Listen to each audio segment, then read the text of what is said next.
Bacchus, Persephone, Naja band on the side of Platheads. Fighters electing to go this Kuzenbo Raijin. And Thoth leaving that Lefay open, like we said, that Bruiser Lefay being immediately picked up.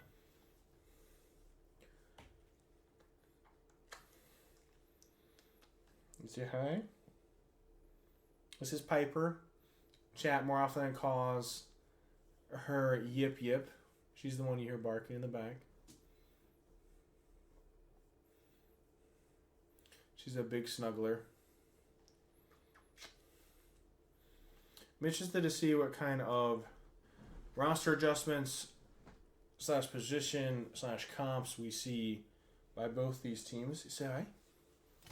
Okay. Bracken immediately hovered in response by the fighters. The alt / lockdown does an obscene amount for this fighters comp. Now I want to see a big burst or a possible ADC pickup here. Agni, okay. Agni, even though his biggest downfall is the lack of CC immunity, the range alt / rocks and stun onto an immobile target, now the Lefay can prove invaluable for this fighter's roster. Double magical locked in via the Cabrakan and Agni. I'm interested to see what kind of adjustment we're going to see or comp by the Platheads.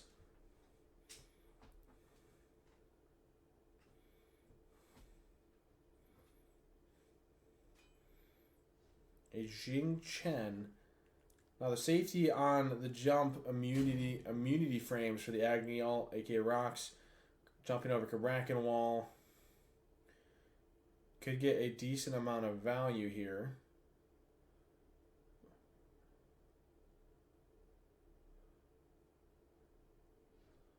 Slam. Yeah, pounds the ground.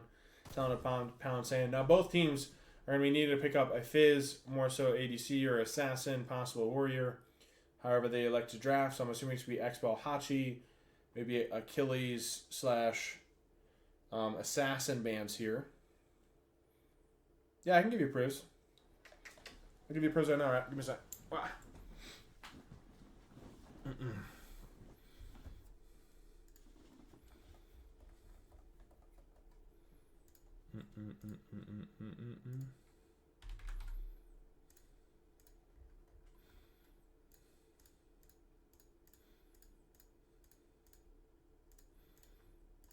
Pribs are given, big dog. You're done? So like I said, the Expo Hachi immediately banned, and then the Assassin picks, the Thor, the Camazons. Achilles is left open. Fair amount of Assassins still able to be hovered. Interested to see what both these rosters like to do. Where my cat at? That was a dog. It's a Yorkie Poodle, man. And there's the Achilles. So this double front line, Cabrak and Achilles, immediately like to pick up. Now, I like this pick mainly for the reason, typically this Lefay has been, at least in recent history, been elect to go for some more Bruiser-esque build. So a double front line versus double front line. I love the pickup for an Achilles execute. Immediately locked in. Let's go immediately into the game. I'm already a little late. Early to mid, I'm immediately favoring this fighters comp. This double front line / Achilles pickup.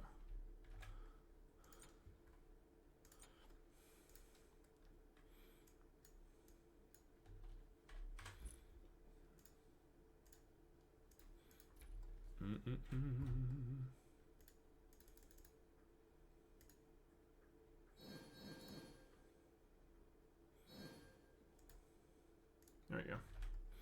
All right. Again, Rat, I did give you privs into the VC if you so see fit to join. We are seeing that Lefay build, the Vamp going into Pythangs, into Breastplate, Majesty, etc. Yeah, obviously, like I said, I'm going to favor the fighters pretty heavily early, especially this execution once you hit level 5 and Agni Bombs. However, we need to position more so late for this ADC, able to chunk down these tanks, assuming we don't get too far behind.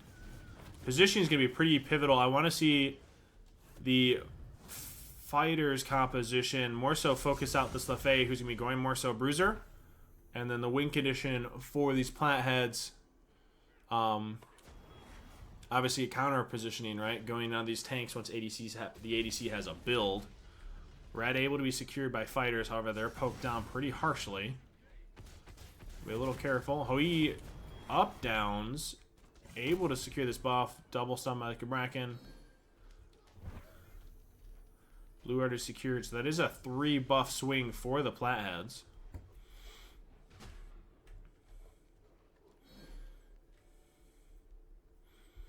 I'm interested to see once these level 5s take over. What's up, Rabbit? How are you? Welcome, welcome. Thank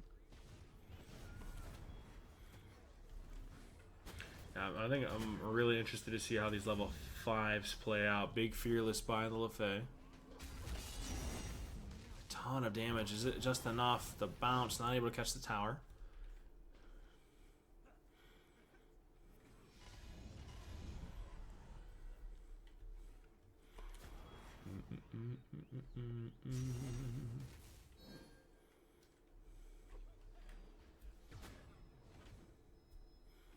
Griffin Wings picked up by the Hoi. T2 Pythax by the Lefay. Looks like it'll be a double Thebes on the Cabrakan Achilles. Rabbit, I'm interested to get your point of view. What's your thought process?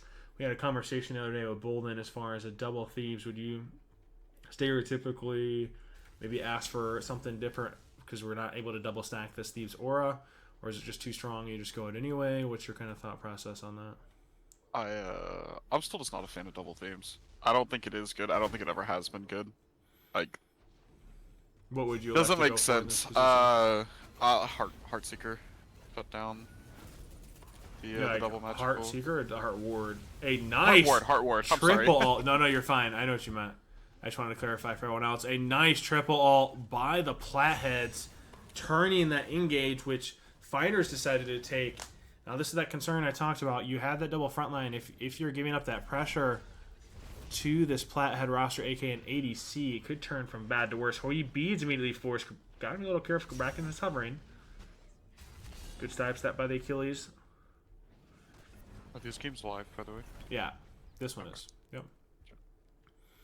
Yes, sir. Yeah, my bad. Heart Ward amulet. I got you back.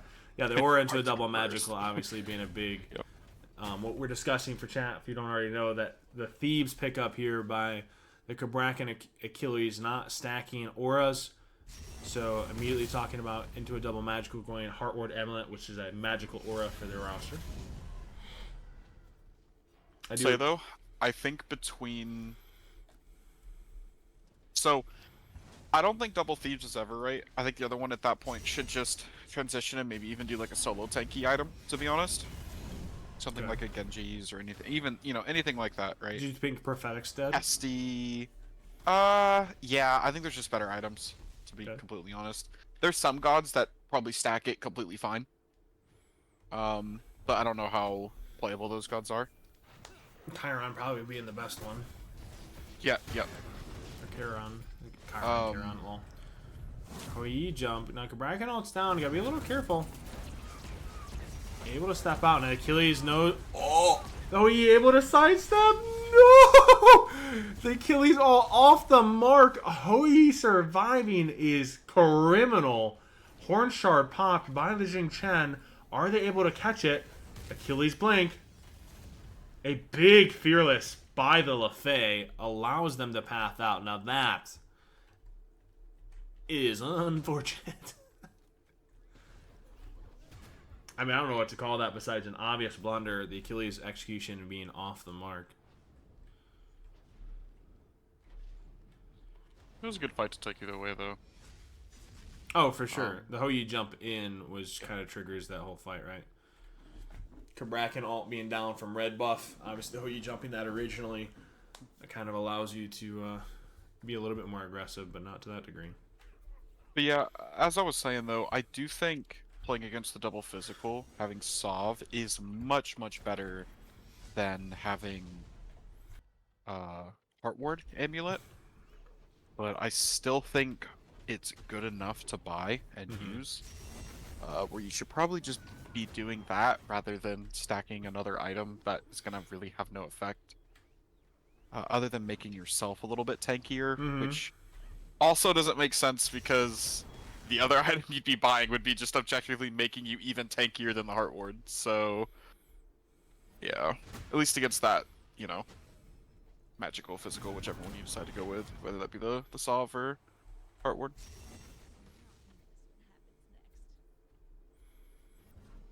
The ADC is holding his own. I mean, to be fair, when you think about it, with this Lefay build, you're kind of dealing with a double frontline, almost double Guardian-esque, right? While mage stats are a little bit less tanky in their base stats, she's going a bruiser build. So Achilles ult immediately forced via the Hou ult stun. Hou just getting out once again. This is just proving just not enough damage.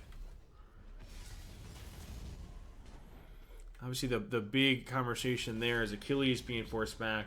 A little bit of his kit or damage output proving just enough for Hou to get out.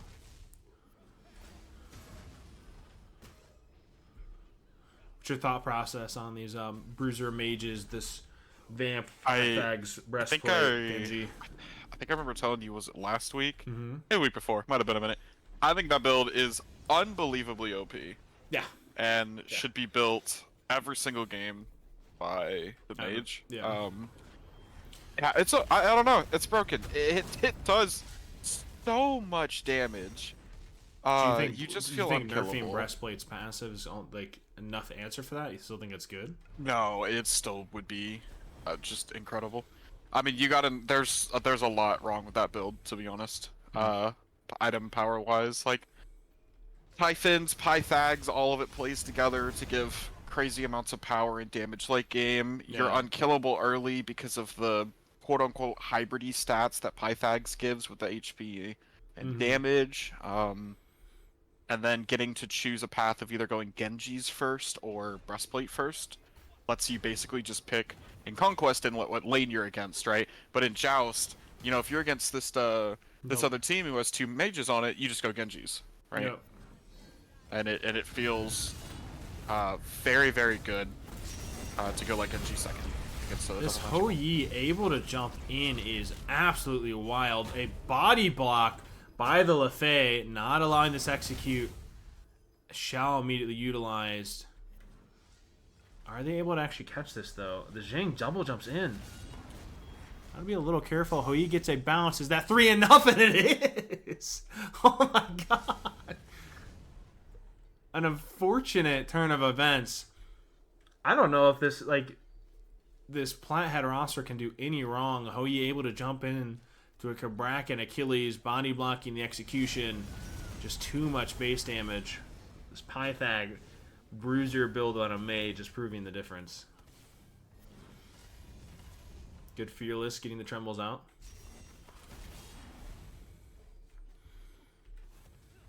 I mean, with this build, you essentially have your... You have everything. You have base defense, you've got 40% CDR once you get Genjis. As soon as you're out of Typhons, the passive on Typhons with Pythags and Vamp, like, you can't ask for a better build path, stats, anything. Yeah, you really do just have a Guardian, right? A lot of times mages and the gods that this is being purchased on, because of their cooldown rates, typically they have shorter cooldowns than Guardians. Most of the time you're just getting CC'd way more often than if it was an actual god from the Guardian tab. Yeah. And yet it just, the stat difference, you don't feel it, you know. Okay. Kabrakan beats Force. I would have liked the prioritization as far as, the Agni Dash is in. You gotta be a little careful here. Pops Horn Shard. Decent damage turn out of the Hou. I would have liked the Jing Chen to focus / alt the Achilles, at least forcing alt versus just beads on this Kabrakan. Knowing the Achilles doesn't have beads, you would have forced the Achilles alt in return. Hou alting, trying to create some of that separation. A big Kabrakan alt. Now, Achilles does blink and is able to get it off, but does it prove enough? Able to get that Achilles execution and execute out. Fighters or Platheads not able to position themselves to block the Achilles execution. Is the damage enough to kill this Bracken? Just not enough. LaFleur clone.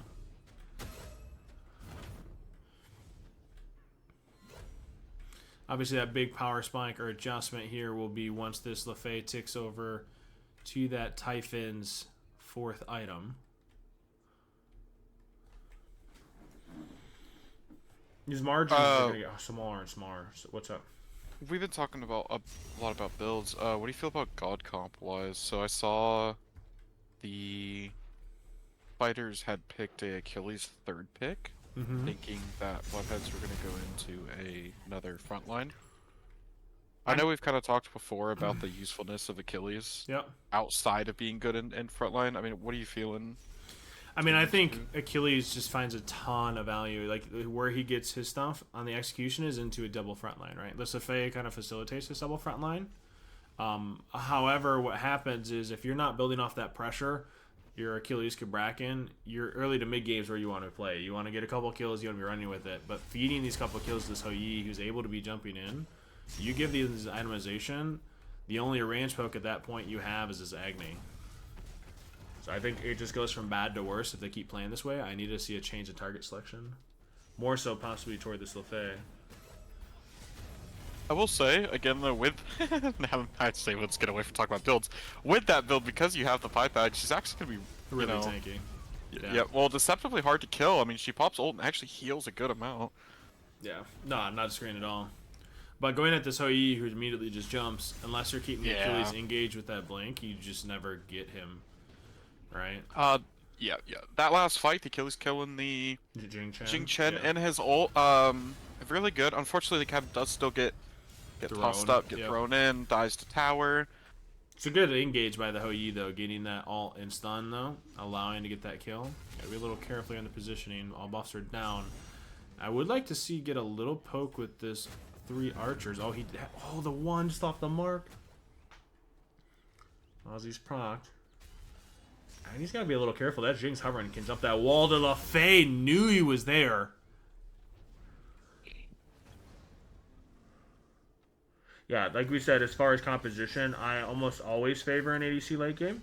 Especially with the facilitator mage. Like, as soon as that mage hits Typhons, this just turns from bad to worse. That 20% pen. The interaction with Pythag's Vamp. It just goes from bad to worse. So, I would have liked this Achilles Bracken Agni composition being the ones with the pressure and forcing these fights, but they're just not.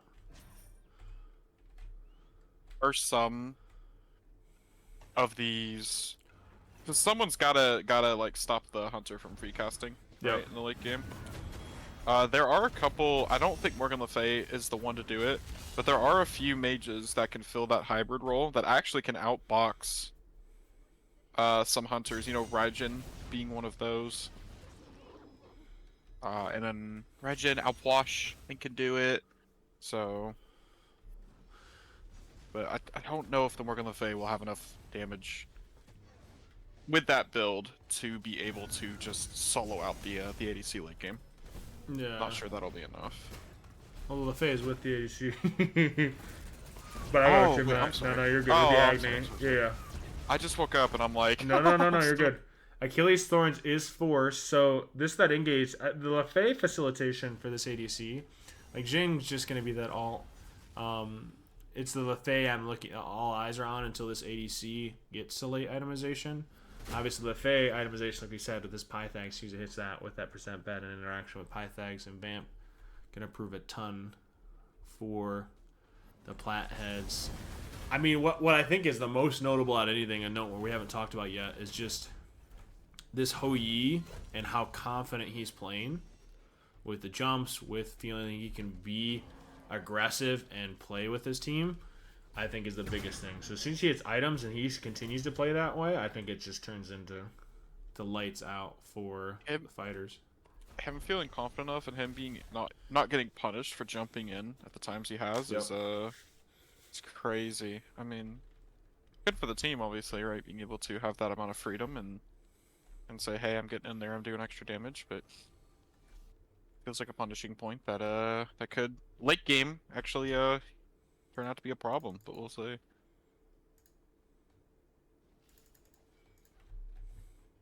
Obviously, word placement favoring the fighters, sentry on bull, and their near choke point. No wards in hand by the Platheads, so ward coverage completely owned by the fighters. Notable, this Achilles, I'm assuming that's going to be a Mantle of Discord. I doubt he goes into a Spirit Robe. What's your thought process there? I don't think it'd be a dirty bubble, though, right? No, the only options are I think I don't know actually. They're both probably fine. Mantle standalone stats because all he has is Thebes. Standalone stats would give him more prots. I could see Mantle actually not being too terrible here. Oh, so the cooldown. Yep, cooldown. If he gets low enough and he's getting thrown, the CC immunity will proc. I mean, there are some definite upsides. I want to talk to items. Agni having Staff of Mirrodin in third. If he ever has multiple bombs up and they decide to full engage on them, man, that's a lot of damage coming from Agni. Especially when it procs, yeah. Oh yeah, yeah. I mean, if he could proc that, drop 2. You know, I mean, you could drop a full Agni kit before the passive wears off. Okay. That's a lot of extra damage. damage. It's a decent engage by this Achilles, immediately forcing the Hou Yi ult and jump. Obviously wanted to go into that execute right away, but Hou Yi jump was still up. The Xing Chen could be the target. Phantom Shell. Use. Gotta be careful. Bounce just off the mark. Agni doesn't have his stun up. We were talking about who was going to deal with the ADC before I just incorrectly said the wrong gods. But Achilles having Thorns kind of tells us who's going to be... View to be the prioritization there. This Agni able to get the stun and does just enough damage for this Achilles to close gap. Finally, just enough to punish this Hou Yi. It should result in a red buff for Platheads.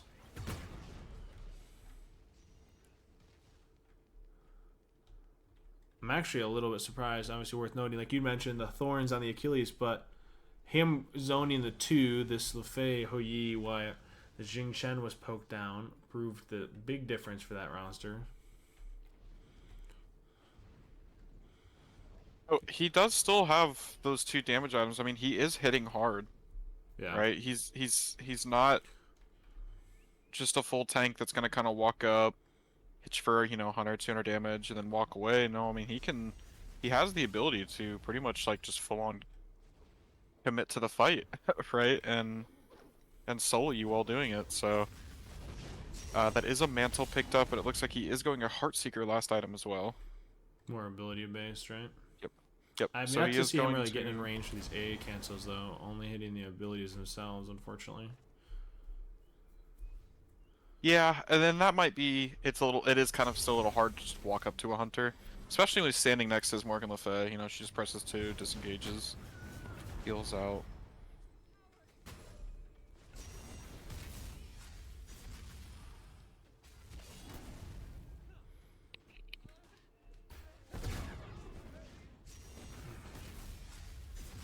Agni trying to poke down as much as he can. Playing his positioning really well. Purple is up. Ward coverage now owned by the Platheads.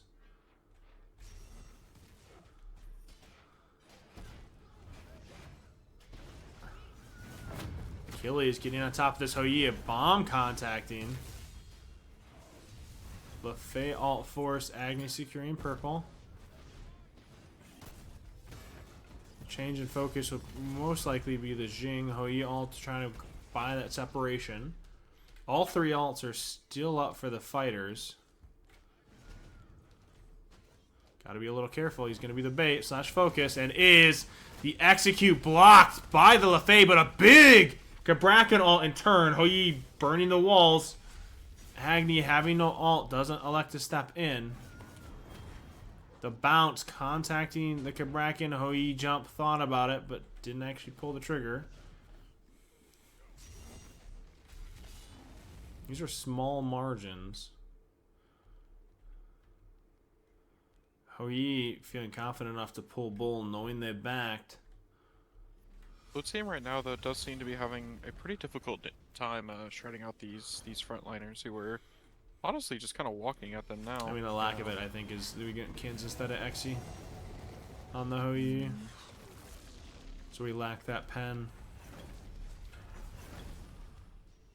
I don't think they get... I just need to see him pick it up. We sold gooseberries and went at T2 Oboe, so we're still not going to have that Exy here. I'm not a fan of that at all.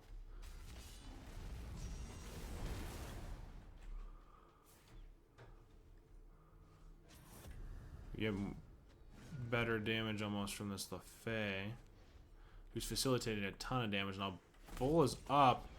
Xingqian able to capture the Kabrak, and Achilles blinks in. Now, this is that damage we talked about. Immediately disappears based off a shield bash or stun, and the Agni damage. Really well played by the fighters, turning that around. A little bit over aggression or overzealous by the Platheads, immediately forced it back, and what would appear to be getting no value off Bull. Crazy. Yeah, the Hou-Yi jumping in is a little unfortunate. A mid-guard picked up, though, for the Gobraken. Trying to slow that auto attack and movement speed. I hate dealing with that item personally, but a Heartseeker picked up by the Achilles facilitating. Like I said, I'm not... I mean, what's your opinion on it? You think I'm wrong where he doesn't... Like, not having an Exy here at all? You know, Oboe, I feel like is one of our biggest mistakes.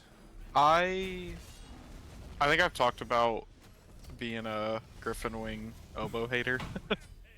That is... I don't mean to cut you off, but exceptionally done by the fighters. Stunning. Oh, maybe overstep. Gotta be a little careful. No, don't die. Able to get out. Allows the minion to path back in. And exceptional positioning and really well played. Oboe proving just enough to kill the Agni, though. Played by the fighters. Gridlocking that LaFay with Karabrak and all, and getting a double execute onto the Jing and LaFay. I think that would have been game if the Agni didn't die to Oboe. Xingqian up in 13. Yeah. I think if the Agni was up, that could have been an insane amount of damage there on the Titan. You disagree with that? Yeah, I don't think having... I mean, Oboe, no power. Griffin Wing, very little power. You're just committing 2 of your... I mean, truthfully, 5 item slots, right? Because very few times you'll... I mean, you know, he's only level 17, right? So yep. He's trying to work off of 5 items, and having almost half of those items do nothing in a sense of giving you damage is pretty rough. I think that is a slot that needs to be filled. Agreed. With power, or you know, dominance can only carry so much when you're buying that as your main and only power item. Double blink on the side of fighters, and a double phantom shell on the side of Platheads, trying to deal with this Kabrak and all. Another item too that just got buffed could be Demon Blade. I have been testing that out a little bit. As far as going, because the anti-heal being a big portion, I feel like, especially these Pythags Vamp builds, going Demon Blade, Deathbringer, upgraded Glyph late. I actually think it hits way too hard with those stats. The problem is it's the expense, right? Getting to that itemization late game just almost feels impossible. Is my only edit to it. I would say even if you just go a Demon Blade second, you know, or third, right? And then I don't even know is. I wouldn't mind it third, right? Because then you're gonna go. I mean, a lot of that is not necessarily necessary, but I wanted it for the shielding and anti-heal, right? Like, yeah, the shielding being a big portion of this. A lot of your frontline guardians, etc., either with shells, Pride Winds, etc. It does so much. So that you just get a ton of value from the item. It's just super expensive. Yeah, I just know Spectral will definitely be purchased.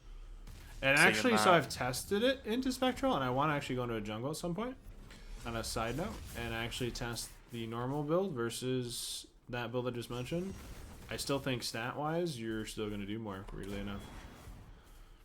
I just think, like you mentioned, the Griffin and Oboe just aren't doing a ton for that build.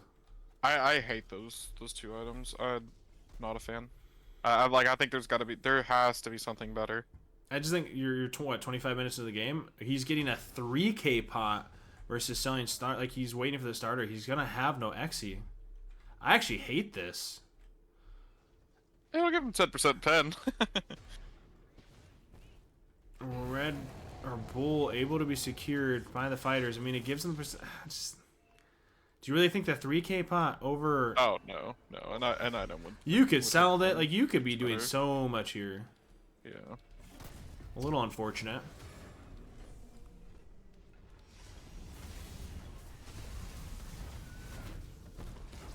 A big engage, however, immediately punished. Gotta be a little careful. The Bracken is worked down.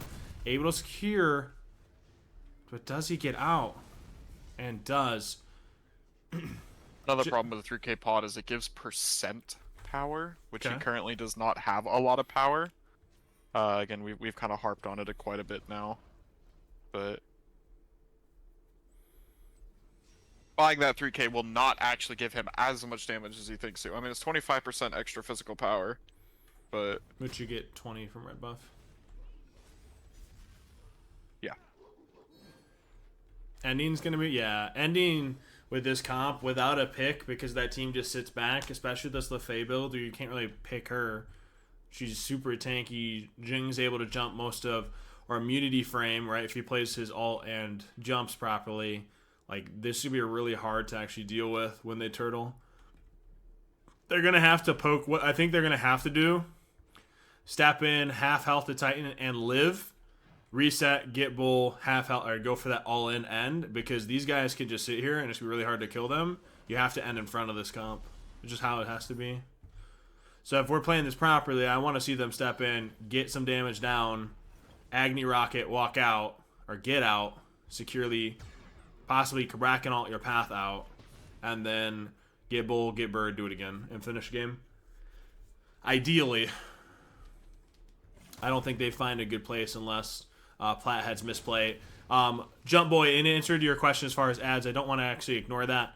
Hopefully you know I'm not doing that to be a dick. When you sub, you get ad-free. However, what I do, any of the money we do make from that, ad revenue, Twitch, etc., is going into these tournaments, is going into this Joust League, which is for cash, right?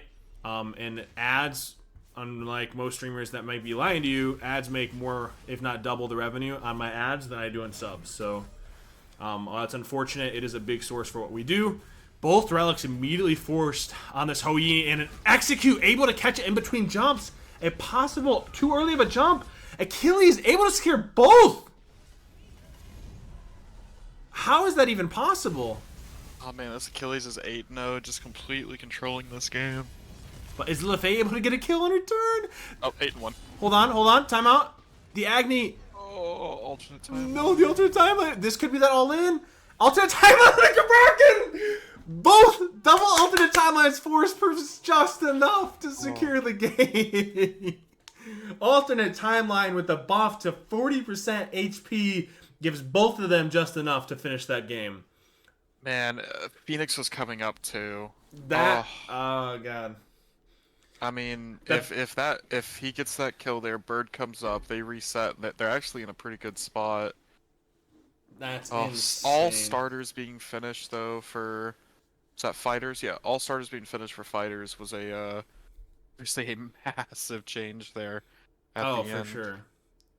I can't say it enough. I'm not trying to hate on the Hou Yi, but not having Xe, going that 3K pot, these two kind of just absolutely destroy where he's not doing a ton. He got both relics forced when they engaged off that Kraken ult, just not I mean, getting... man, look at it this way, right? He's got 45 physical power amongst 3 items. Mm-hmm. 3 of his slots give the same power as, well, Transcendence, we'll say. Obviously, Transcendence, I'm not saying is going to be a good item, but, you know, one item... I don't know. Is if everyone collectively says, okay, we know this is OP, But in order to have a little bit more, quote unquote fun, we're gonna not do that. But that's just not gonna happen. It's not Thank you, realistic. Inactive, for letting me know. I'm spectating it. You're good, big dog. So game number 2, at long last. Here we go. Like we discussed, comp difference. I don't know. Like we talked about. I don't know if you make a or overarching edit or change to either one of these drafts. I feel like both of them are doing well. I think it's got to be a general macro positioning, just mechanics adjustment, especially on the side of this Plathead roster. I felt like they played the beginning of it really well and then started to play it a little off pace, if you will. What are you looking to see out of either one of these rosters, if anything, going into game number 2? I think they were both fine last game. I mean, they had a lead in the early and kind of tossed it a bit, but yeah, I mean, I think they were totally fine. I don't think a crazy adjustment needs to be made, to be honest, from either side. Mm-hmm. So I think sticking to what they're comfortable with, what they're wanting to play, I think that's more important than, hey, we got to make a quick adjustment to whatever happened last game. I think that is Now a wild pick. Both Naja and Kuzenbo get through based off this Achilles Charon ban. I'm actually a little surprised by this. Now, in my opinion, Kuzenbo just does an obscene amount with the Thorns, reflection damage. You go any bruiser starter, his Nene is hitting you for a quarter of your health, especially on a full DPS character. I'm kind of just flabbergasted they let that through. Now, Naja, like the big pick, obviously this beads pressure-esque on this pick. Anytime I see this locked in, I want to see some big burst damage on the side of this Plathead roster. And the Lefay Bruiser doesn't speak that for me. I could go double mage here and leave the Naja kind of to his own damage and basically do what the Achilles was doing, right? Where you kind of build this half hybrid and then just say, hey, we're going to just like Woodmill slam a Scylla or something. I don't think Scylla's the best god pick there. I will say her root being adjusted felt really good.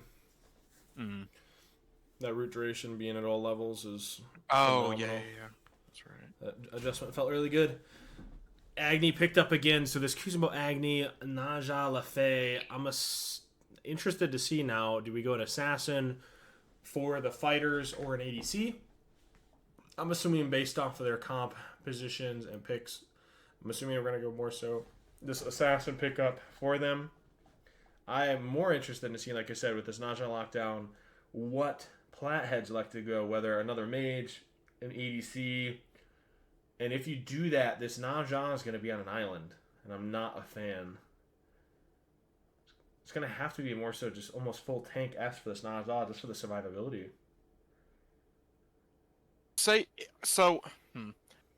He needs to go full tank if he doesn't have enough damage to peel him out, right? Yeah. But if they do go another damage output, and that Naja goes up in the air, and his 2 mages just bomb the backline, should be fine when he lands. But again, that is basically him throwing full trust in his team and saying, "Hey, hope you two don't get 2v2 while I'm in the air." Yeah. Because if they do, yeah, that Naja is dead on landing. Tahachi's left open as far as prio ADCs, if you will. Instead, we go Jing Chen. I hope they don't lock that in. I'm not a fan. This is more so this like triple bruiser dive-esque comp. I'm a little concerned with that draft. I mean, you go like you said, Naja goes up in that air. You don't really have that big burst that you would notably make mention of coming down. I think now he just has to pivot his build. I love this pickup. A chalk for the slow, the lack of mobility on a Naja Lefay. Now a Wingblade or a Heavenly is imminent for this Plathead roster, almost required, if you will, just for any survivability. I love that pickup. A little cheeky, if you will.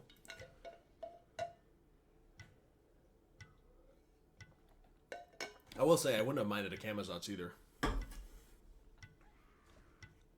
But good play regardless. What are you looking to see out of game number 2 based off what you're seeing in front of you? That chalk's gonna be unkillable, I think. Yeah. At least until they Get anti-heal? I think I think even if you get anti-heal, you don't have a consistent ADC damaging it down, right? Like, I think he just runs the map. I think the Morgan Le Fay... The Morgan Le Fay should be able to do something late game. Because they'll go, like, Typhon, Soul Reaver... And that's also assuming the Morgan Le Fay doesn't go hybrid, right? They could just build full damage. Which they probably should with this comp.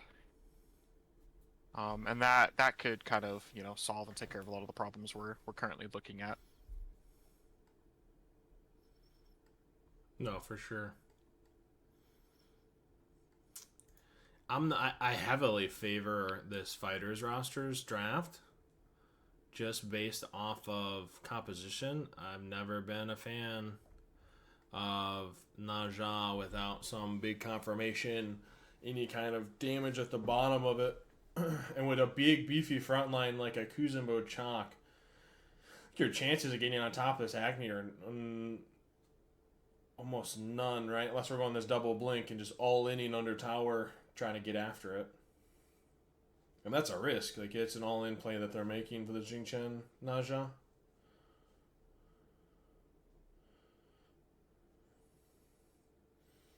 Chalk also could just say he's not going to peel and just go straight up kill the Morgan Le Fay.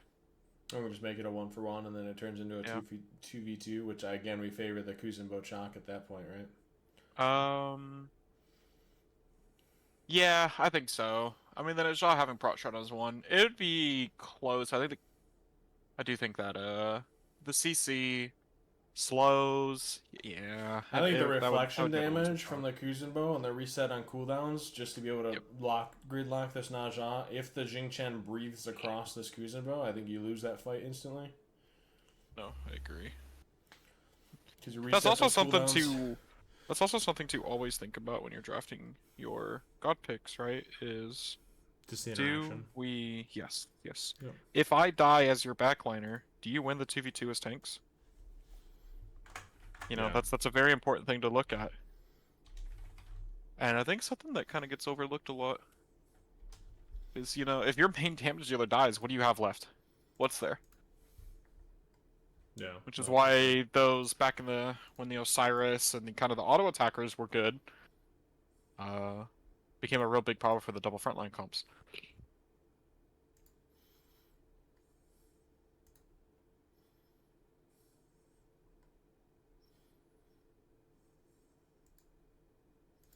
So game number 2, I think the big question for me is how this LaFay decides to build.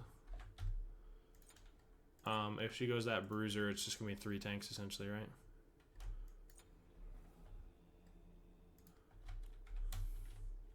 I do think this game she needs to go damage. Needs to go full damage to get value on her team.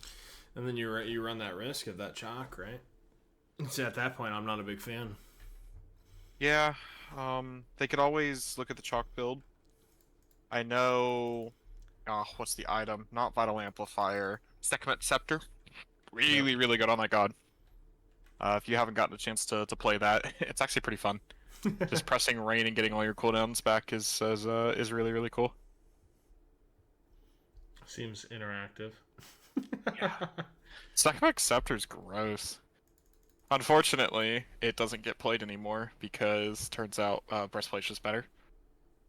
Yeah. So it's very unfortunate. So wee but unfortunate. Possible pause immediately coming into game number 2.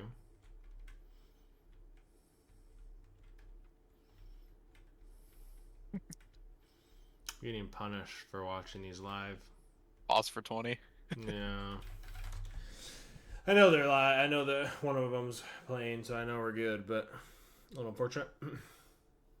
Oh, one of the other sets, you mean, or? No, they're on pause. Wait, Right wait.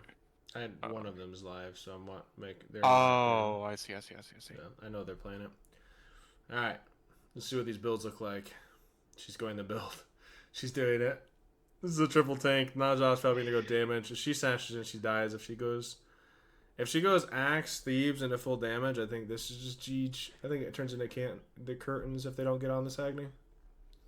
That being said, if they do get on the Agni's dead. Oh, agreed. I mean, the Agni will not be able to live. I think this Kuzubo game... going Heim. What do you think about that? I think starter. alternate timeline is just the most broken starter in Joust currently. It's not as impactful in Conquest, but you hit the level 20. I mean, you saw it last game alone. It just a small, like, oh, we killed it. You have to go through both relics. If they have a CC main ult, you have to go through that, and now I have to go through timeline, and they reset with 40% HP, and they get a full cast. Like, the invaluableness of that. Put that on a tank. Ugh. It's not what I want to see. And I'm happy with a bruiser starter, right? I want that because then that Nene, if I'm contacting a DPS, I'm pulling a 0.25% health off you if I get that. So I'm cool with that. Struggling to grab the blue buff a little though. I'm interested. All eyes on this Agni positioning and this the Naja build is going to speak everything. Notably, a double blink picked up by this Chalk Kuzenbo. Dash got caught by the Kuzenbo.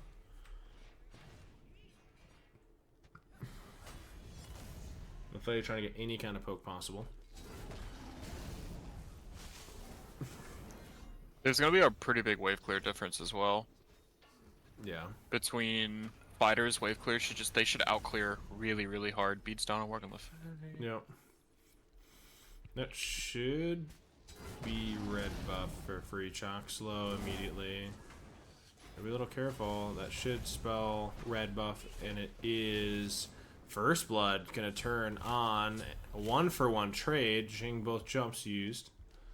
Notably, the First Blood picked up, but by the Jing Chen. Not really what I want to see. Possible damage, just not enough. Horn shard popped by the Agni. So red picked up, secured by Platheads, or not? Excuse me, secured by fighters, even though they gave up First Blood.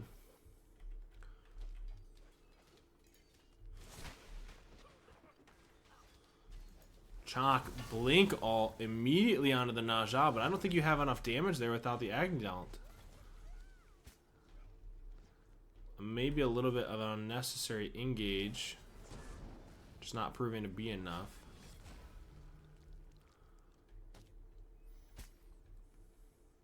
Dio was there. I mean, I do like hitting just ticking 5 and saying we're going. Yeah, I mean the idea is there. You have to have Agni cast, right? You have to have the Agni bombs to really blow that up. Especially considering the Naja's got a T2 Thieves, right? So there's just not enough damage without your DPS being present.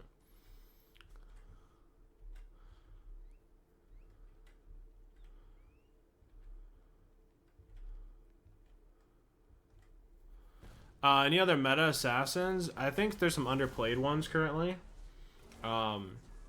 And I think the big ones you're not talking about in that list are going to be Thor, Umbats, and Kali. I think Kali is underplayed, truthfully. I love assassins and Joust. Yeah, but I would say more so the biggest ones notably on that one would be the Thor and then Umbats. I think if you can AA cancel that monkey bounce and the value on that character, magnifique. Chesters are spawned at Bull. So it's almost dead even, if you will, because the First Blood shifting to the Platheads, even though you had the red purple, went toward fighters.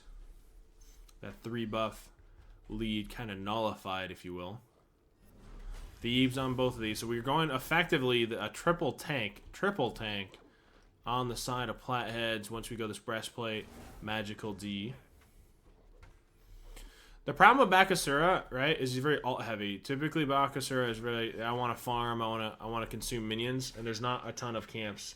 Versus in Conquest, I'm just riding around consuming and just farming and playing around my alt. There's not a ton of that in this Joust. In camps, losing gold, like the camps being worth less, you're just not getting a ton of that value. I will say, I'm a big advocate of like play what you want. Oh, Like, I think in I'm not trying to be rude, but like in lower end lobbies, a lot of it's just comfortability / confidence. A big pickup onto the Kuzenbo, possible second pickup, and is because he acts back in. Just not enough. A double kill for this Lefay, and should secure red with that. They are running away with the early game, Which is what you want to see, yeah. which is that is their their win con. But that was like we were just about to say, right? And I think we should have said earlier is this triple tank, you do not want them running away with pressure. They become tankier and tankier. If you give them that lead and itemization, I would have liked to see them play a little slower with this, with the fighters comp and builds, knowing that they don't win the early. Play a little bit smarter would be the big call. The solo mage should burn, but has to get itemization to do so, right? A Chronos Pendant, aka no flat pen or percent pen into this isn't gonna do much of anything. You're gonna need Divine. I'm gonna need some percent pen. Like you're gonna need a ton to try to chunk this at all.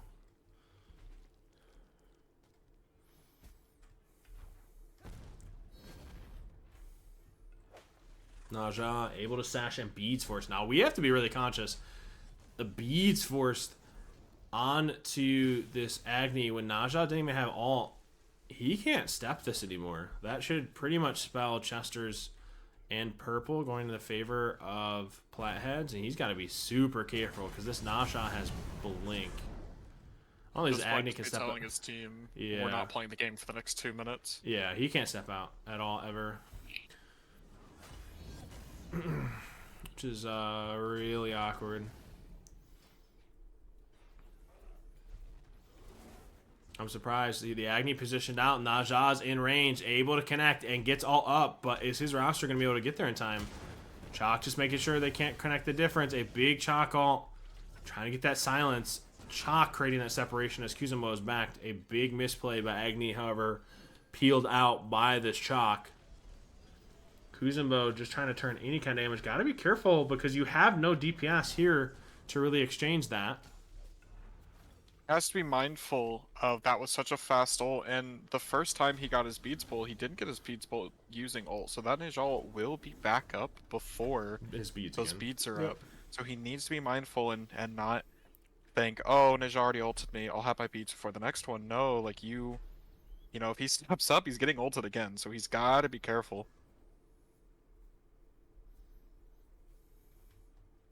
No, and so Flashfire in good high-level Joust, what you're going to find, most of it is very poke-heavy. It's not all-in comps because you're going to deal with relics, you're going to deal with CC immune ults, and now alternate timeline or just tankiness.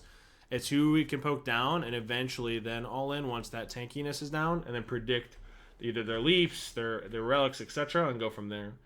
You constantly want constant poke pressure to either gain wave, buff pressure, bowl, etc., versus, hey, I want an all-in mage. That's not going to do that.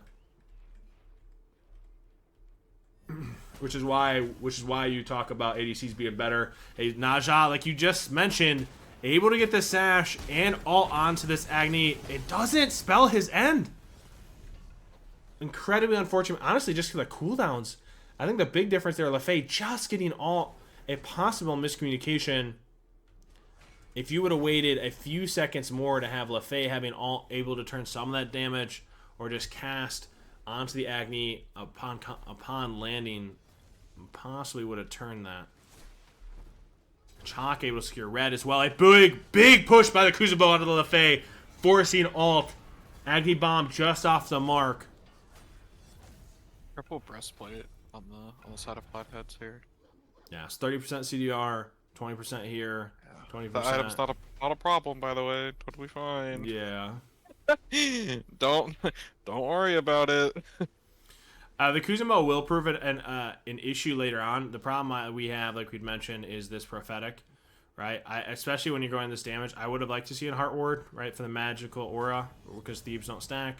Instead, he's going prophetic, so he's trying to go late into a Pride one. As soon as these two tanks start going a little bit more Bruiser-esque, they get itemizations on Bruiser because they're going tanks, it's going to turn into that tank exchange and the reflection damage, constant poke, etc. I'm going to favor Chalk and Kuzenbo late over this other comp. But the more a triple rock dropped on purple buff by this Agni, not a fan of that. I think the notable thing is how this Agni positions, right? Like you're the only DPS into a 5 tank game. So you got to be a little careful. Lefay getting a ton of range poke. Kuzenbo being the center focus. Naja ulted the Kuzenbo a really good to get Kuzenbo off in between. Chalk getting ult for the silence. Buying the Kuzenbo just enough time. Random question: Are you posting these to YouTube? Yeah, I am. Okay, cool. I was gonna say that would definitely good thing to do. Yeah, J-Man's been editing a ton of them. Gotcha. Okay, cool.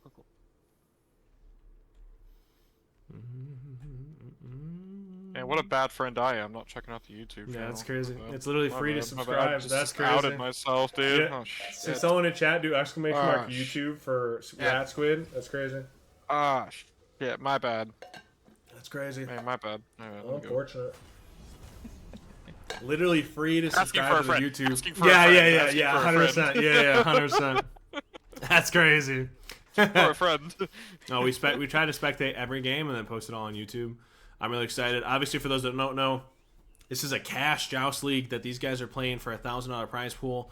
And during league play, you're jockeying for position, if you will, or what's the word I'm looking for?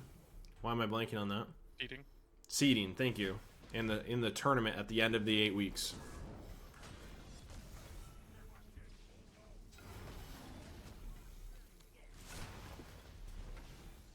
So the yellow breastplate is the passive, right? This glyph on breastplate, and I'll let Rat Squid speak to it. The prots provided this, I'll hover it for a second while Rat Squid explains it, it's what makes this OP. You should always be going this. Every time you get hit by a source, so if a mage hits you, physical, whatever, each tick of damage you take will give you prots up to 4. When you hit that, you will double out the prots and get 20% movement speed. It equals out to 110, 111 physical prots and 48 magical prots. Wild item.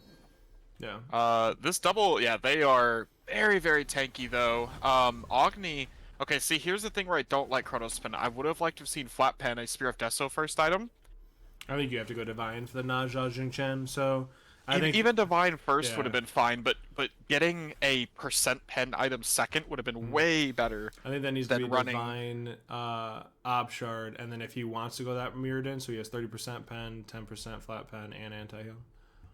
Yeah, because his damage, what is his damage on the damage chart? Middle of the pack? Yeah.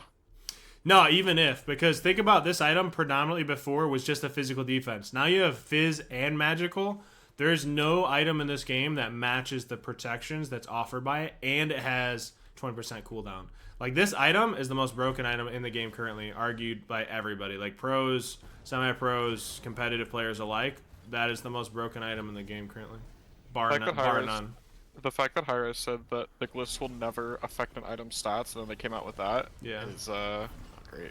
A big Morgan Le Fay across the Chalk and the Agni. That should spell the end for this Chalk. The Kuzenbo nowhere to be seen. He's gonna take his hammer away. Yeah. Or his axe away. This triple bruiser comp running away with the current pressure. Chalk just getting breastplate online. So now having 40% cooldown.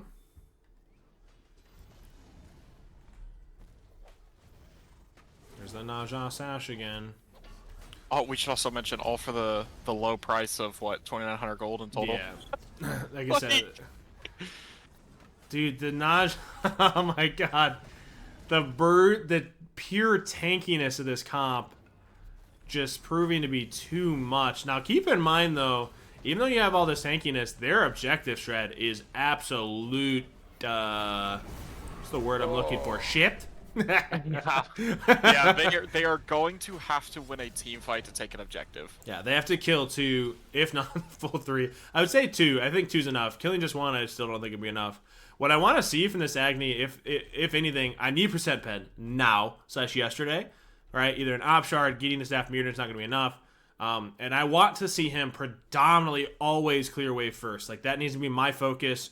Wave has to die first, and then from there turn it into a fight. Why? Because those minions walk in, the backdoor protections go down, and this team can do a lot more to this tower versus if they're diving with no wave, they're a little overextended. We can possibly turn that fight much easier versus what they're currently doing now.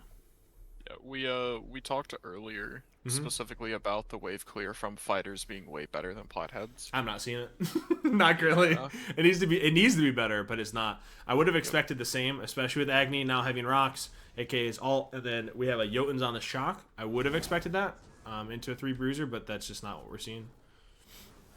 Chalk Ox is down, so now he's going to be center focus. Agni dashing out. Ring toss did hit him, so he's a little slowed. Gotta be a little careful. This will be a big power spike for that Typhons as soon as that hits the LaFay. She's going to be chunking these tanks. I would like to see her pick up this red and kind of facilitate the Platheads. And does. So she's back. She'll have red buff. She'll have Typhons. That will be a big go button for this roster.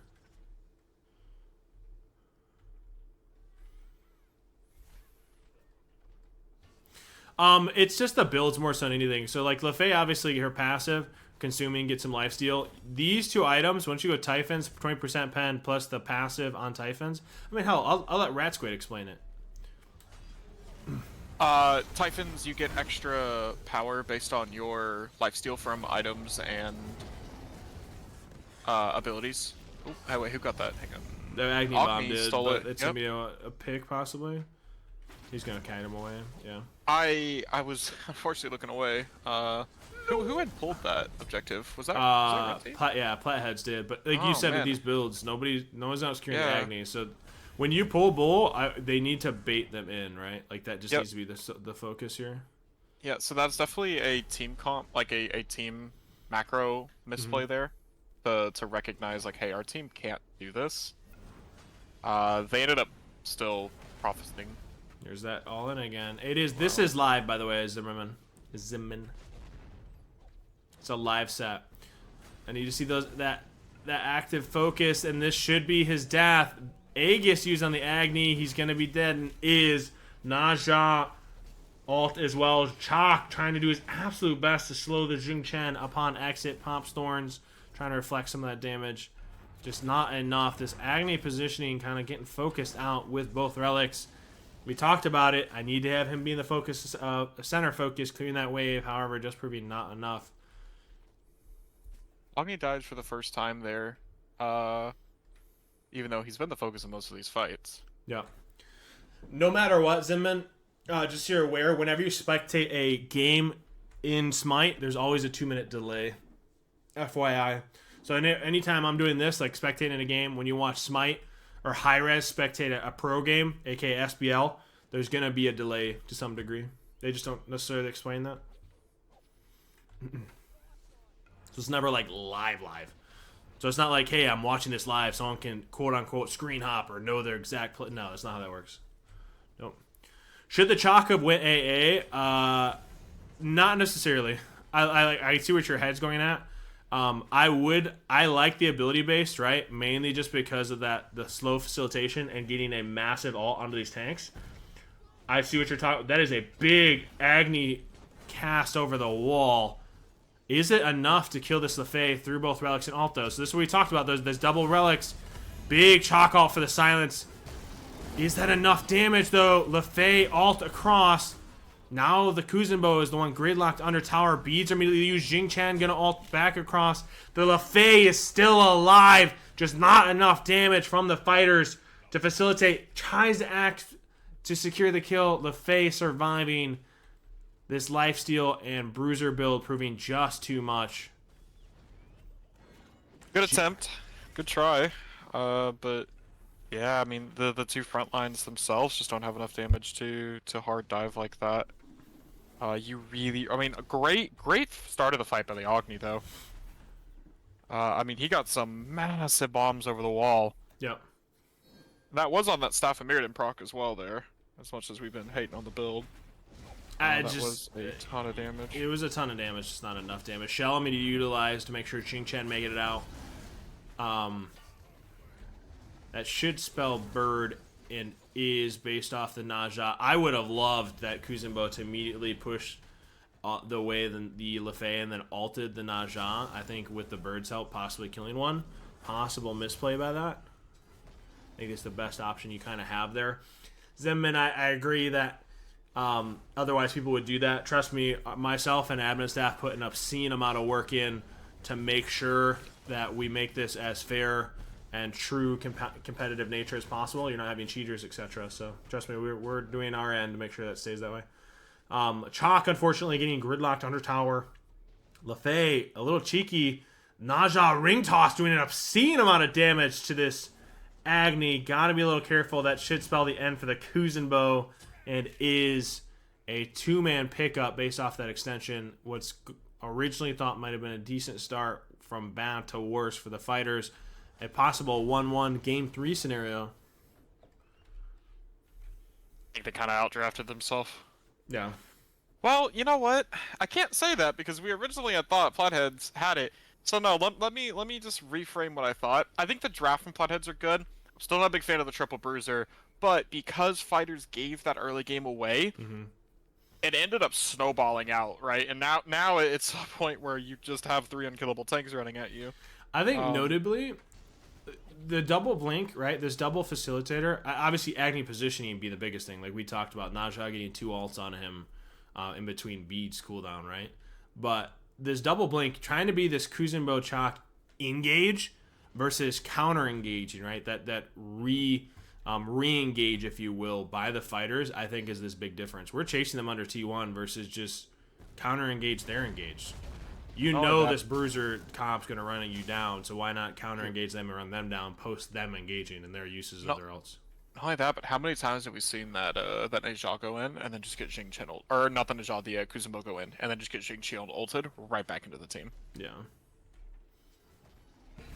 Yeah. After a slow, long period of time, PDK will die. Yeah. The bruisers. Naja picking up 1,000 Brawler's cuts. Heartseeker, right? I'm not a fan of the Pride one pickup post breastplate. Obviously, already having a glyph versus a possible other itemization pickup there. Yeah, he's not dying when he's landing, so it's not like it's needed. The extra prots are okay. You know what I think? I think if we had a Wingblade or a Heavenly, I think this goes even bigger in the Platheads' favor. Because that Chalk slow is doing an obscene amount for them. I think it only gets better for Platheads if they made that micro adjustment. Yep. You do have to say though, if like, Winkblade got prof, let's fight. Yeah. You know what I mean? You gotta be ready of Bird is talk to secured. talk to your team. Constant pressure and poke out by the Platheads. Now the real question is how they end. The Jing Chen fire blinks Titan. Here's a decent amount of damage. Like, that is their damage. That is the extent of their damage on Titan, for the record. They do more damage to these gods than they're doing to Titan. A big Pride 1 proc should spell life-saving. And look at the level difference. Yeah, I mean, the damage has been done, right? We're just not doing enough damage.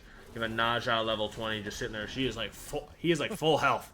Still autoing that Titan. That spells GG. Just completely unbothered by this fighter's roster. I think it's going to have to be a big adjustment knowing they're going to do this triple tank as far as a draft for the fighters, some way, shape, or form to deal with it. What do you think the answer is into that comp? Not throw the early game. Just To not throw. not sound rude. To not sound rude. That really is just the answer. That comp late game will do very, very little if you. What? Oh, Red Squid. Red Squid. Oh, I'm Red Squid. Yeah, he's in my SOC team Discord. Oh, okay. I don't know if you're we using on my directly talked. SSC. I don't know if I'm in a lot of discords. I don't know if I've ever interacted with you though. I've seen your name though in my Conquest games. We're in the same Honda Odyssey. It has Malachi, Ryan. Okay, yeah, it's the Malachi team, yeah.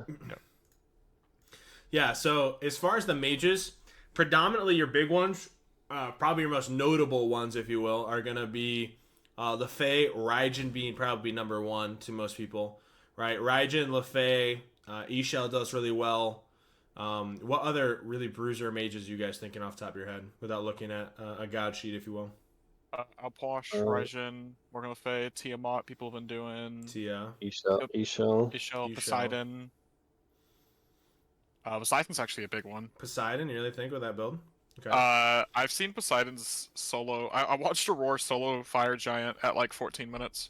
Tia, I'm going to be honest, I have always thought Tia is very good in Joust. Like we talk about, high-level Joust gameplay is going to be very bruiser-esque, right? She has CC immunity. Once you jump into the ground stance, you're going to get mitigations off scales. The scales, aka passive, right? And it's a very poke-heavy god. I think most people just don't know how to operate that god very well at a high level. I think is why you don't see it a ton. And notably me, I don't even play that god at a level I would consider high. I play that character, bro. I swear I'm like 50% on the one, bro. I can't do it. But I think that god's very good. Dude, every time I watch Paul play that god, I'm like, I can do that shit. And I can do that. I can't do that, bro. That's when you watch Paul play anything. You're like, I can. I'm just kidding. All right. I can do that. Yeah, no, I can't. So back to P's and B's for the fighters and Platheads. Obviously, I like. I can't say that. I can actually. I like the prioritization / pickup by this Achilles for two reasons. One, game number one of this set, this Achilles picked up by Walgreens for the fighters facilitated a ton for that roster. However, picking this up forces the hand immediately going, hey, you guys can't play this double front line or double tanking us because Achilles, that's where I thrive. However, now you look at this double pickup, if you will, Achilles and Thoth. Thoth does really well into this traditional double backline, and Achilles does really well into this double front line. So I love these top two pickups by the Platheads in response to this counter pickup by the fighters with this Vulcan Jing Chen. What are your guys' thoughts? I'll let you do one you talk first, then just bounce back and forth. Go ahead, you could. I mean, I love me some Vulcan. I would not say that Thoth is his best matchup. I think the last picks are kind of what are going to decide this draft for sure. I would love to see a Fenrir from the Fen red got team banned here. though. You're right. So Fen and Odin, obviously Fen being the biggest counter matchup to the Thoth, Odin being a big cage, and Kabrakan. So our lockdowns pretty chopped off. I think your biggest pick here, in my opinion, is probably going to be a Thor Camazotz area, right? Going more so for that double dive. I was thinking that for almost both teams. I think Thor would be phenomenal. I think if you can pilot the Thor, mainly because I can get that rail, right? Thor would actually section off this Achilles and force him to play into it, or section it off, allowing us to play around that as well. Electing to go to Camazotz, so I'm not against. So this double dive, this Jing Chen Camazotz, you have to get on this Thoth. He's going to facilitate a ton of poke from range. So we're going to have to get to that. I'm interested to see what the Platheads like to pick to your third. And Athena. Okay. I actually think Sasana would have been pretty gross there. I think a number of us for the exact same reason. Like if I got a Thor or even another assassin, right? Something with gridlock that I can lock this down. I get a big Thoth ult into Achilles ult. The timing would be obscene. I'm okay with Athena. I think for me, I hate Athena unless you're going some like our conversation with Najah. Unless I have some big lockdown or damage. Once I taunt, I'm kind of just there. Right. I'm actually I kind of wish they would an assassin there between Thor or Susanoo. I think they're their best two picks there. Because if the Thoth can't hit the Vulcan, it's probably going to be a problem. I don't know. We'll find out, I guess. But I think the Thoth is not going to be able to hit the Vulcan. Mm-hmm. And that will be a problem. The Guan would have been bad either. I would have loved to see a double Fizz, whether warrior or assassin, mainly to allow this Thoth to be that solo magical agent, right? Giving more fruition to his magical poke, if you will, than anything versus this Athena. I do like instant to apply CC against the Camazotz, so you can't really jump it, but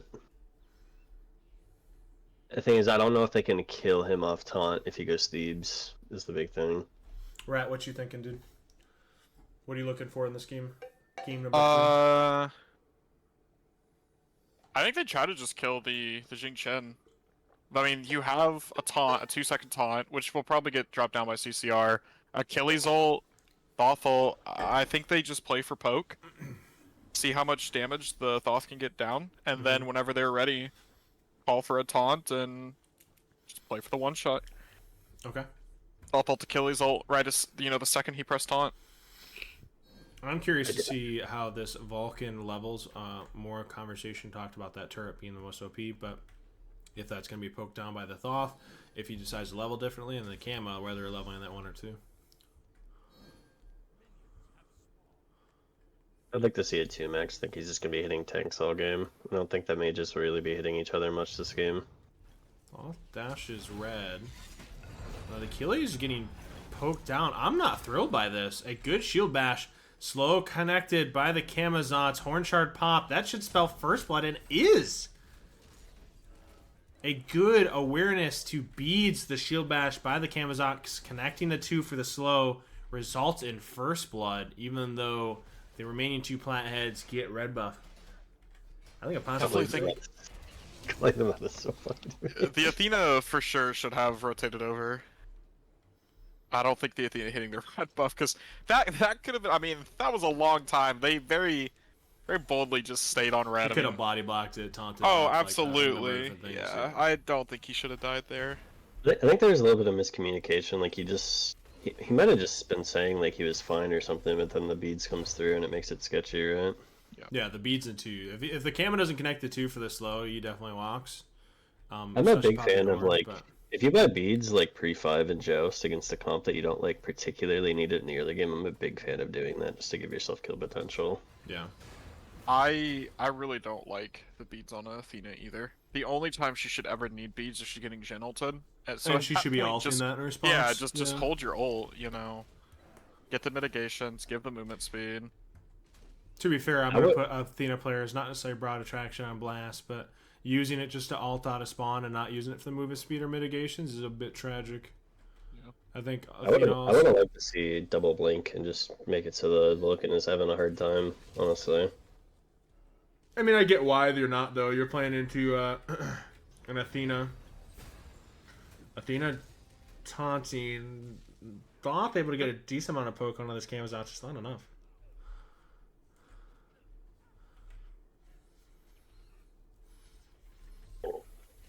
I'll spend it first on Thoth. Still not a big fan. I think going 5-pin on Deso is just better. I think you go a starter, right? On Bakasura. I mean, again, I just asked Rat Squid, probably, obviously being an assassin, more so a jungle man. A Thoth alt coming across on the top of the Kama. A big exchange, alt used. Like, how do you build Camazotz? I think you'd build it starter, bruiser, starter item, thieves, and then remainder damage, right? But how would you elect to build a Bakasura and a Joust game, if you will? Either one. Yeah, you probably just want to build bruiser, to be honest. I don't know if you want to go full damage. You could go full damage and build crit, but I don't think that'd be the best. I think going. Let me cook something up real quick. I'll be back on that.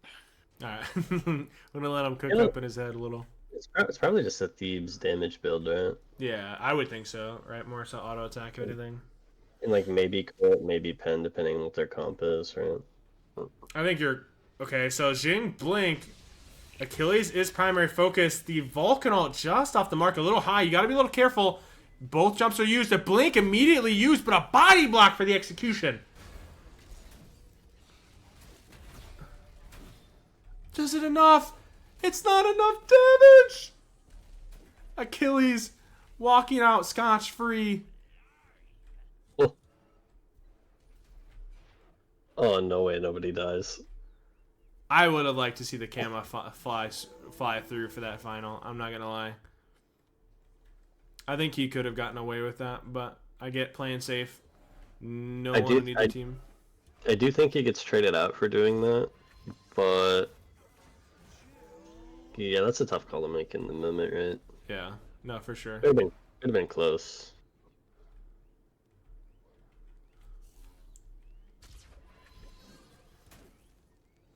I love the placement of that turret, by the way. The placement is just enough where Thoth steps in, he's getting hit, trying to auto or go at the buff. That's really, really well placed by the Vulcan. It makes it kind of awkward for that Thoth to do it without using a full cast, aka having to wait on CDs for red. Results in 2. I'm not a fan of this, though. Because I continually talk about it. Letting a wave go under tower is absolutely unfortunate. You want to check what the Vulcan's maxing out of curiosity as well? Yeah. I think he's maxing turret. He is maxing turret. Yeah. Alright, I'm cooking with this build.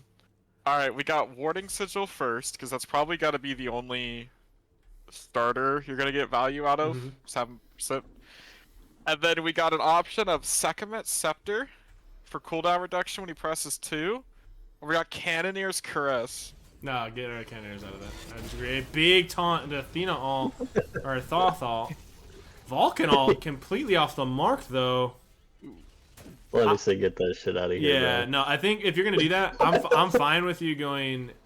Sekhmet Scepter is probably the better option. Yeah, so I think you go Warding Sigil, Thebes, and then you can go Scepter like you'd mentioned. I think you're going to need Serrated. And then from there, how are you finishing that? Yeah, I have Warding Sigil, Sekhmet's. I skipped Thebes, to be honest. I think Thebes on an Assassin does an obscene amount right now, I'm not going to lie to you. I think the tank, I think the Guardian for base stat should be going like that aura difference. I think you go Thebes here, and then... So like if you go Warding Sigil, I have Thebes... Kin Serrated. Kin Serrated? Okay. I'm fine with that. Kin Serrated, so we're cooking... Go ahead, Bloom. I think my opinion on like the tank items is I think Thebes is the best, or it's the second best item in the game right now. And then I think Breastplate's the best item, but like obviously Baka wouldn't use it very efficiently, right? Because he doesn't really care about CDR. But Ooh, I think like not building one of those two items in your builds in Joust right now makes the game like really tough, really hard for you. Yeah. What if we cut Hin's third item and we go heavy Exy instead? These Vulcan ults are hurting my soul. They're so off the mark. The Athena able to walk away for free. The dash was used. Kamazat used the slow. The Jing Chen roots it, and our Vulcan ult hits Mount Rushmore. Fuck. Dude, he fucked me up, man. Oh my the hell, bro. Xerxes, appreciate the sub, man. Hopefully, I'm excited to see your next set in the BBC Joust League. Yeah, Blondie's literally saying that a Vulcan all just flew past my window. Fuck. A little off the mark. However, both teams, neither worse for wear. We are 1-1 of the set, so we're in game 3, Xerxes. But I would agree. What I would like to see as far as that build, based off what we're kind of cooking up as a 3-man caster crew, would be your Warding Sigil, Thebes, Scepter into a, I'm assuming would turn into a Serrated Kins, and then however you need to finish it. I think heavy Exy sounds unbelievably OP in that build if you have a double Fizz comp. Yeah, just for that extra prot shred. Yeah. I think that last item could be kind of flexible, but I think that should be your core. You're going to be incredibly tanky. You can deal with some tanks. You're very alt-centric, etc. If you're against double magical, you could go Shoguns as well. Yeah. Yeah. Hopefully that helps answer some of the question. Flashfire, a Vulcan ult secures red buff or purple buff. I mean, let's fucking go. Big Vulcan ult. Sorry, I gotta stop. Oh no. I think so current state of game. If this Vulcan ult connects to a gridlock target, I think it's just dead. I think they win. They get that big first pick, and then from there they kind of transition that pick to something, right? You have a double flat pen here. If he connects with the Thoth, especially, that's a big pick. But a bruise down Athena wouldn't be bad either. We get a percent pen item here. I think it goes really exceptionally well. A Jing Chen ult immediately able to secure an overextension. However, Kamazot's trades that. You gotta be a little careful. Kama still has ult. The sustain here is actually gonna be insane. Isn't enough, though.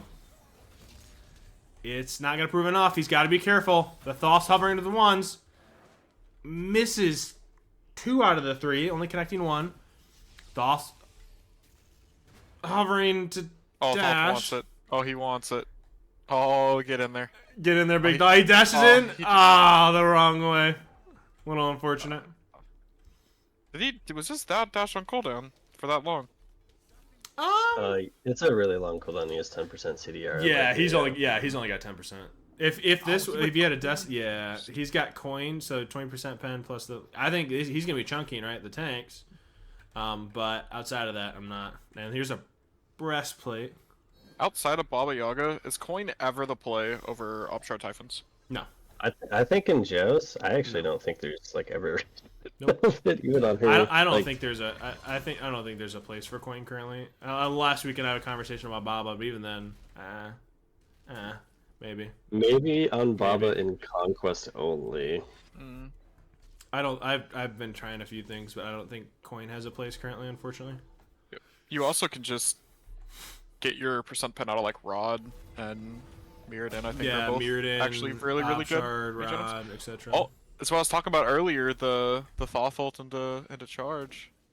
Mirrodin's also really strong on Thoth. Athena's too. that Yes. center focus. The Vulcan ult connects. Just not enough damage with the double flat pen. The Kamazot's able to connect the 2 for the slow though. Gotta be a little careful. He is executable. The Achilles goes to the blink, trying to get in the range for the execution. Trying to work down any target. Thoth able to get the dash. The execution gets sidestepped by the Vulcan. Oh my god. Thoth trying to put any damage, but the Vulcan just able to sidestep the execution. Both eluding it. Athena getting picked up. Kamazot's accruing a little bit of a lead. A little scary considering he's going this Thebes and the remaining item damage. Gotta be a little careful. A huge Kamazot's fan. I was pretty much Kamazot's one trick during this last phase. I'm not gonna lie. I'm not a You're Kamazot fan. you're a big Kama Susano player, right? If I remember correctly. Not a lot of Susano. It's a pop 'em out. Gamma, Rat, Fenrir, something along those lines. Oh yeah, I remember seeing Hudbots. Rat Squid, yeah. I feel like I feel like I see you play Susano a lot. I don't know why. I have 4 stars on him. So you probably have. I don't pick him a lot. I think you're Stays. thinking Rat Milk, by the way. Yes. The Rat Milk is that is his baby. No, yeah, I know both of them. Yeah. But yeah. I'm good friends with Rat Milk. I know his god pool. Yeah, as do I. Hudbots. Okay, so immediately Bull picked up. Now we're gonna be a little careful. So Vulcan has ult, places turret. I would like to see them fight here. So Achilles executes to get in range. A good Athena ult for the movement speed and mitigations onto the Achilles. Thoth connects ult. Now this turns from bad to worse. The Camel beads are immediately forced 2 off the mark for the healing. Achilles is going to be center focus. The Thoth dashes in. Kamazot dashes as well. Gonna have to back up. Jing's got to be careful. Taunt, not able to catch. A little premature. They should walk out pretty much for free. Now this gets a little awkward. You got to be a little careful because the wave is not being pushed at all. Jing's healing. Had plenty of time to get back here. Thoth dashes through tower. Vulcan is just spawning. Unfortunately, the team decided to all step back and try and peel, which didn't work. Rather than just like solo diving the Thoth, who got to precast the entire fight. I think the Vulcan dies no matter what. I love the biggest thing in my mind, utilization of the Achilles ulting to close gap. I think he could have done so with Blink. However, ulting to close gap and the Athena ulting for the mitigations and 20% movement speed for the Achilles to get on top of the Vulcan kind of spelled his end. Yeah, I think the big thing is the Thoth was able to get in range and get an ult onto the Vulcan. Yeah. And I think I think the I two want to see that teams. 1-for-1 for sure. Yeah, I think if one of the mages let it hit each other this game, the fight's over. Pretty much. I'm not a fan of how the Vulcan's positioned currently. Gotta be a little careful. I do think in this game the Camazotz is just hard sticking to Thoth at all times. Yeah. Yeah. It's got to turn into a 1-for-1. Yeah, like that just needs to be his one and only job this entire match. Mm-hmm.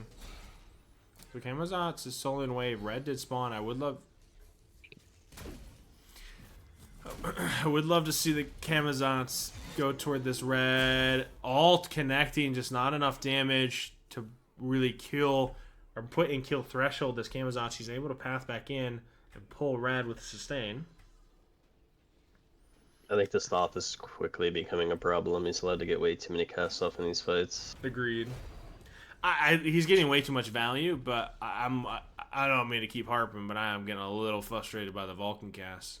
If I'm fighters. It's Yeah, it looks surprising like- too. I mean, they drafted Camazotz pick to counter the Thoth, but they aren't sticking to the game plan of, hey, I'm gonna go run at Thoth, you know? Yep. Yeah, it just looks like the communication might be just a little bit off between the Jing Chen and the Vulcan. 'Cause I think like it should be a free ult on Achilles like every time, right? Or he forces execute.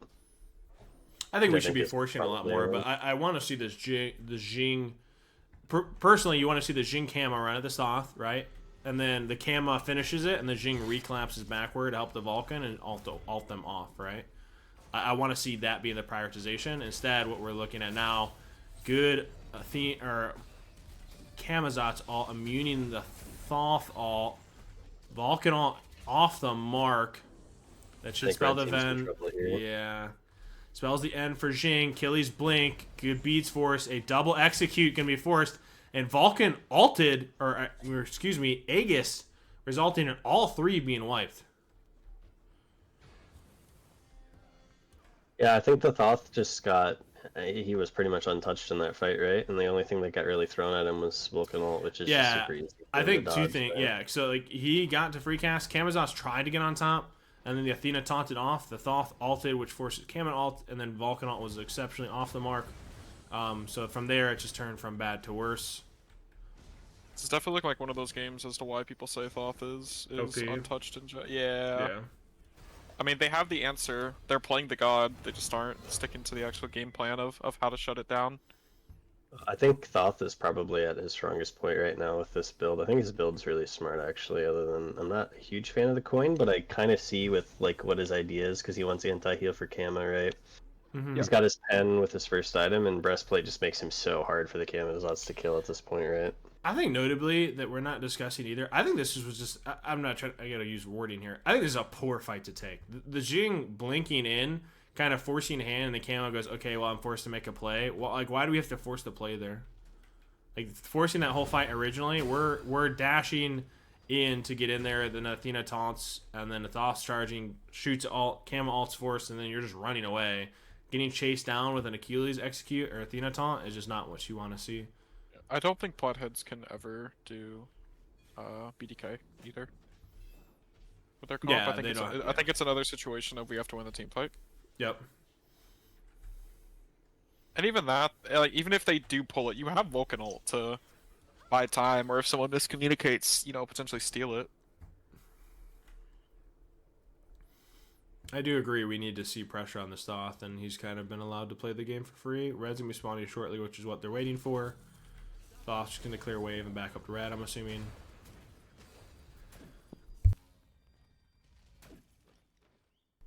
Yeah, this, we need to see that adjustment. You have a double blink. You need to get on top of that Thoth, force dash, chase him down, and kind of go for that kill.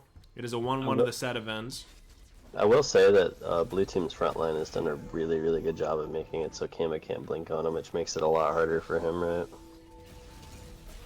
Agreed. Okay, so we got a big ult. Now, Kama has to ult to get out. Athena dashes in. Not enough damage. Achilles execute timing absolutely perfect. Jing Chen just getting an execute threshold. Camazotz ult was down. Able to get 2 kills. Both cleanly wiped. Good beads by the Kama.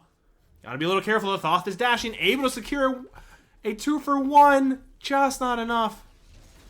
A 1-on-1 for the mage. Obviously, Thoth having an exceptional range difference and fire archers in his favor.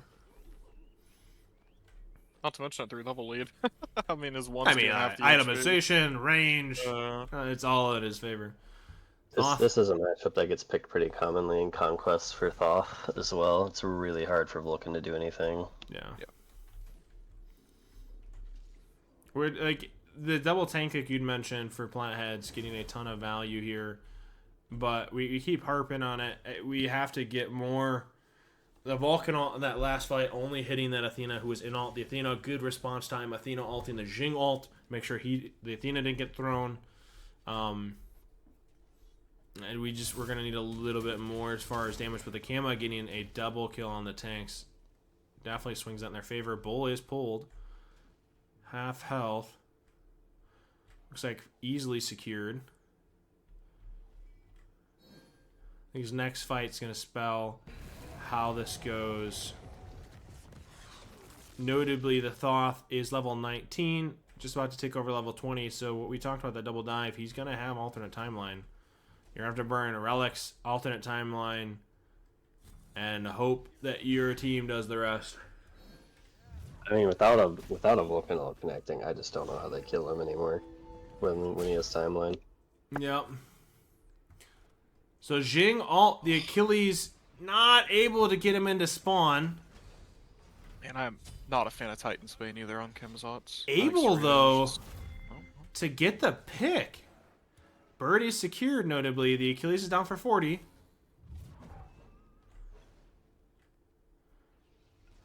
Yeah, I think the front line just goes a little too deep. I think if we just kill the Phoenix and push the wave in there, it's a lot easier to end. But I think that was a little forced. Oh, it was a lot forced. But to be fair, I think that was semi-baited by that Vulcan ult, right? The Vulcan ult only hits the 3 melees, and then from there, they're like, okay, Vulcan ult's down, we can engage. And then once they engage, they pushed a little too far where the Titan acted as a 4th man, if you will, and got punished for it. So...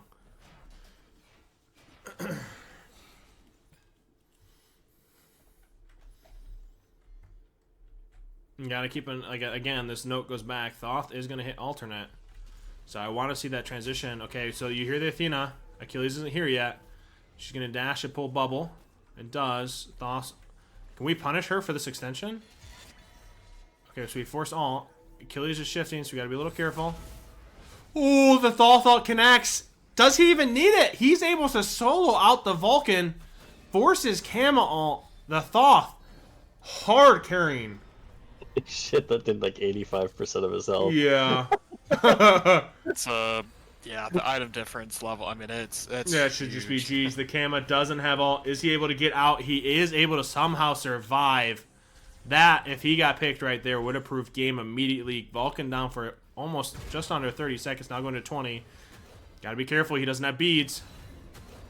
Firewave is pushing in. Here's where everything turns into from bad to worse. Firewave and Thoth doing an obscene amount of damage. Vulcan down for 12 still. Achilles low. Game ending. Unfortunate. Platheads taking the set 2-1, securing it over the fighters. Closing remarks. It was the Vulcan connecting on that, or the Thoth connecting on the Vulcan with all and immediately dashing for the secure. Wild. Yeah, he did so much. I didn't even look. Did the Vulcan have relics when that contacted? I think so. So he just But, he like, didn't Aegis he it? had his beads and his Aegis was down for 2 seconds. It was down for 2 seconds. Do you think you backfire? I don't know. I mean, regardless, getting contacting, it's just. I mean, to be fair to him, I don't even think I would have expected that to just straight up kill me.